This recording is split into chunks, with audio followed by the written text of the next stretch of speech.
농업에 관한 어려운 용어나 개념을 알기 쉽게 풀어드리는 풀어쓴 농업백과 시간입니다. 8월 한반도 전역에 열흘 넘게 집중호우가 계속되면서 주요 하천이 범람하고 농경지가 침수되는 등 큰 피해를 입었습니다. 정부는 심각한 피해가 발생한 경기 안성시와 강원 철원군 등 7개 시군을 특별재난지역으로 우선 선포했는데요. 오늘 풀어쓴 농업백과에서는 특별재난지역의 선포 기준과 혜택에 대해서 알아보겠습니다.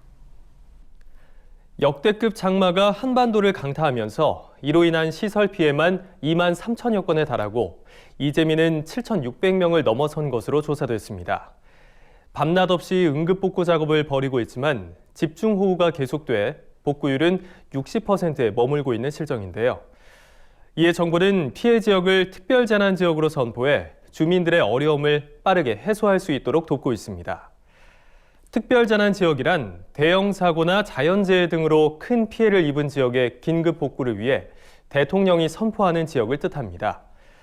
이러한 특별재난지역은 국무총리를 위원장으로 하는 중앙대책위원회에서 재난지역의 인명과 재산 피해가 지자체가 감당할 수 있는 수준 이상이다라고 판단했을 때 대통령의 재가를 받아서 선포되죠.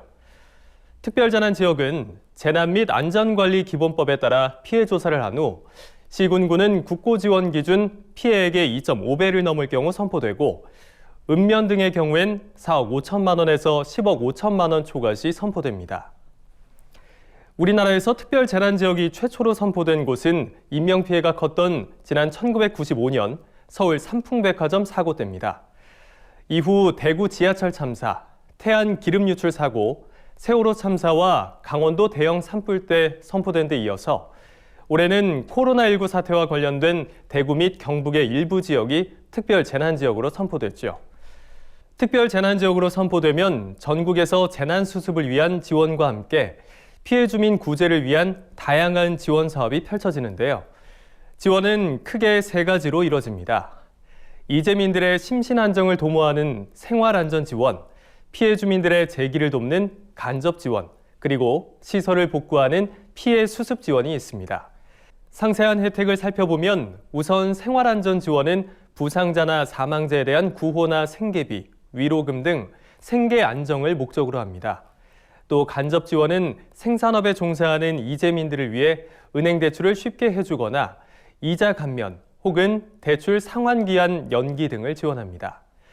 국세나 지방세, 건강보험료, 통신요금이나 전기요금 등을 경감해주는 것도 간접지원에 해당되죠. 또한 피해 수습 지원은 주택 파손, 농업시설 및 공공시설 복구, 오염물과 잔해물의 방제와 처리 등 구제 지원 사업을 통한 사고 수습과 더 이상의 피해를 막는 것을 목적으로 합니다. 아직도 산발적인 폭우가 이어지고 있어 안심할 수 없는 상황이 계속되고 있는데요. 특별재난지원이 신속하게 진행돼 피해 주민들이 하루빨리 안정된 생활을 할 수 있게 되길 바라봅니다. 지금까지 풀어쓴 농업백과였습니다.